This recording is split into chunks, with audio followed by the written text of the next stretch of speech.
Manusia bisa pandai setinggi langit, tapi jika ia tidak menulis, ia akan hilang di dalam masyarakat dan dari sejarah.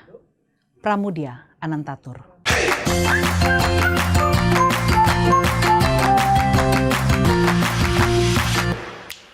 Halo adik-adik, jumpa lagi dengan saya, Kak Maria, tutor Bahasa Indonesia.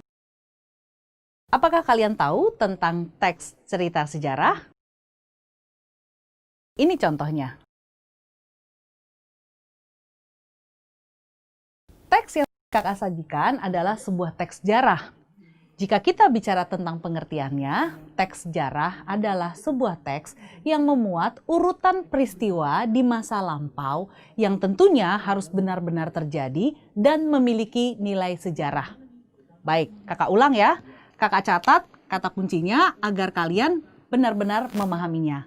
Jadi, pengertian teks sejarah adalah sebuah teks yang memuat urutan peristiwa,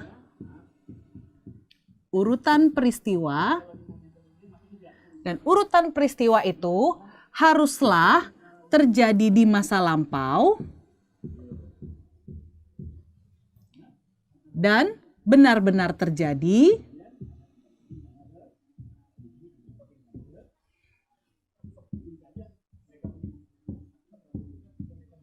dan yang terakhir memiliki nilai sejarah.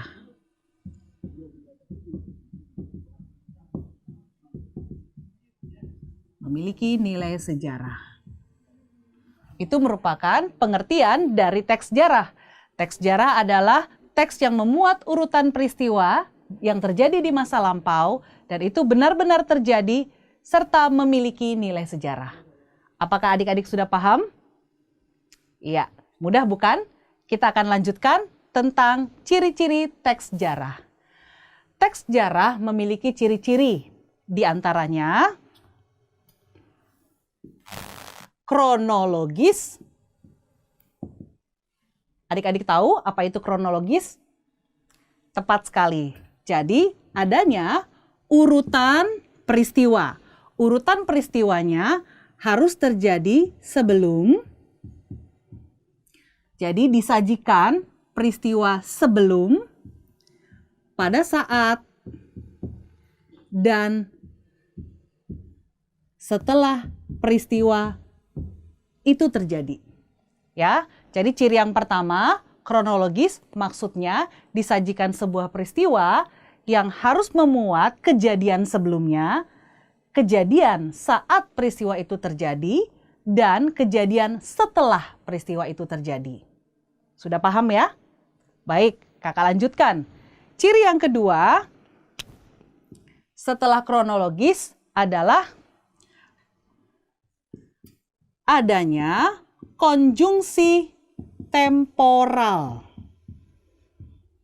Ya, konjungsi temporal, kalian ingat ya kata tempo, itu berarti bicara soal waktu. Ya, konjungsi temporal itu adalah konjungsi atau kata sambung penanda keterangan waktu. Adik-adik tahu contohnya? Iya, mudah ya. Kita sering menggunakan ketika kita bicara atau membuat kalimat. Contohnya adalah saat, pada, ketika, dan sebagainya. Banyak sekali ya contoh untuk konjungsi temporal. Ini merupakan konjungsi yang mudah kita temui, yang sering kita temui, dan contohnya pun sangat banyak. Oke, adik-adik sudah paham ya? Jadi ciri yang pertama, kronologis harus ada urutan peristiwa. Yang kedua, memiliki konjungsi temporal, yaitu konjungsi penanda keterangan waktu.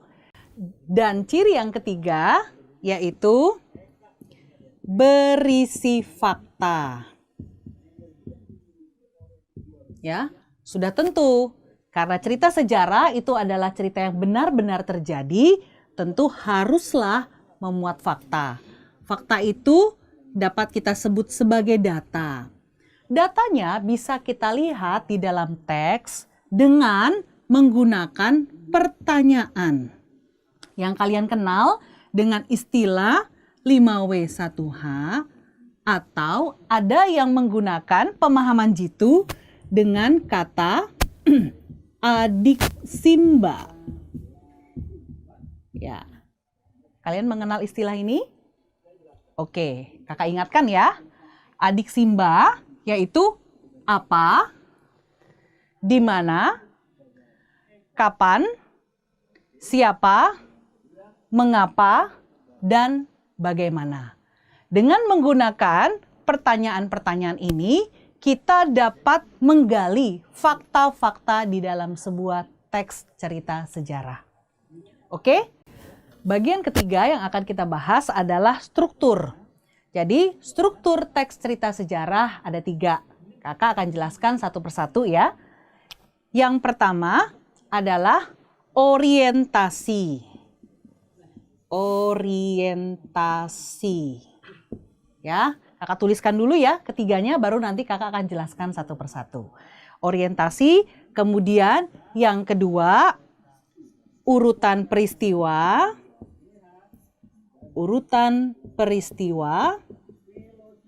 Dan yang ketiga adalah reorientasi. Ya, reorientasi. Oke, baik ya. Ada 3 struktur teks cerita sejarah, yaitu orientasi, urutan peristiwa, dan reorientasi. Ya, kakak akan jelaskan satu demi satu. Yang pertama, orientasi itu biasanya terletak pada paragraf pertama. Apa sih isi dari orientasi? Isi dari orientasi adalah pengenalan teks. Ya, pengenalan atau berupa pengantar sebelum masuk ke topik yang sesungguhnya yang dibahas pada teks cerita sejarah tersebut. Ya, tentu dia memuat sebuah topik, sebuah cerita, lalu pada bagian yang pertamanya disajikanlah pengantarnya, ya, bentuknya pengenalan. Baik, yang kedua, urutan peristiwa. Apa itu urutan peristiwa?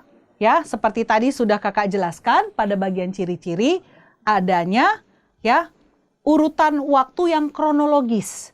Jadi pada urutan peristiwa pastilah disajikan kejadian awal sampai kejadian akhir, ya.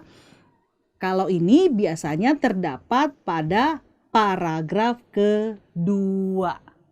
Ya, paragraf kedua. Jadi isinya tadi apa? Adanya urutan kejadian, ya, urutan kejadian awal sampai akhir. Oke, adik-adik paham? Iya, mudah bukan? Ya. Nah, kemudian di bagian yang ketiga pada struktur teks cerita sejarah adalah reorientasi. Apakah dia langsung ada di paragraf ketiga? Tidak tentu, karena kan tergantung tulisannya, tergantung pemaparannya. Bisa saja dia langsung muncul di paragraf ketiga, namun jika pemaparan pada urutan peristiwanya panjang, ini bisa muncul di paragraf selanjutnya, paragraf keempat, paragraf kelima, dan sebagainya. Begitu ya.